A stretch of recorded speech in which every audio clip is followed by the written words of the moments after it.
যদি বহুত বেছি দুখ লাগে অলপ কান্দি লওক, কিন্তু স্বাৰ্থপৰ মানুহৰ ওচৰত নিজৰ মনৰ কষ্টৰ কথা বৰ্ণনা দিবলৈ নাযাব। পৰিস্থিতি আমাক বুজাই সকলো আপোনাৰ আপোন নহয়, সেইবাবে পৰিস্থিতিটোক আপুনি ধন্যবাদ জনাওক। ভাল পাই কাৰোবাক হৃদয়ত ঠাই দিয়াটো সহজ, কিন্তু হৃদয়ৰ পৰা মচি পেলোৱাটো কঠিন। খঙাল মানুহে বহুত কথাই কৈ দিয়ে, কিন্তু খং শেষ হ'লে তেওঁৱেই বেছি কষ্ট পায়। কাষত থকাজনক আমি গুৰুত্ব দিবলৈ টান পাওঁ, কিন্তু দূৰত থকাজনৰ সামান্য যোগ্যতাও আমাৰ বাবে মূল্যৱান হৈ পৰে। আমি সঁচাই অদ্ভুত।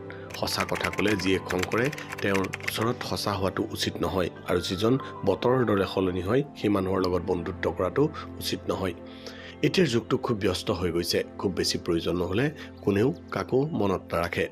ভাল কিতাপ আৰু ভাল মানুহক সোনকালে বুজিব নোৱাৰি। কিতাপখন যিমানেই পঢ়িব লাগে ঠিক তেনেদৰে ভাল মানুহৰ সৈতেও সময় কটালেহে বুজা যায়। সাহস মানে মনৰ ভিতৰত ভয় নথকা নহয়। সাহস মানে ভয় থকাৰ স্বত্বেও জয় কৰাৰ চেষ্টা কৰা আৰু আত্মবিশ্বাস লৈ আগুৱাই যোৱা। নিজৰ কেৰিয়াৰক সময় দিয়ক। এতিয়াৰ সম্পৰ্কবোৰৰ কোনো ভৰসা নাই। আজি আছে কাইলৈ নাই। কোনো এজন মানুহক এৰি থকাটো কষ্টকৰ, কিন্তু তাতকৈ বেছি কষ্ট হয় তেওঁ অবিহনে নজনাকৈ অপেক্ষা কৰা। কোনেও ভাল নাপাওক, কোনো আপোন নহওক, অন্ততঃ এজন মানুহ থাকক যিয়ে মাত শুনিলে বুজি পাওক মই ভালে আছো নে নাই। কিছু মানুহে আপোনাক জখলা দি গছত উঠাই দিব আৰু এদিন জখলাৰ সৈতে গছৰ পৰা খহাইও দিব। যদি আপুনি আপোনাৰ আশে পাশে এনেকুৱা মানুহ চিনি পায়, তেনে তেওঁলোকৰ পৰা দূৰত্ব বজাই ৰাখক। জীৱনত কিছুমান বস্তু বিচাৰিলেও ঘূৰাই পোৱা নাযায়, যেনেকৈ পাৰ হোৱা সময় আৰু কৈ দিয়া কথা ঘূৰি নাহে।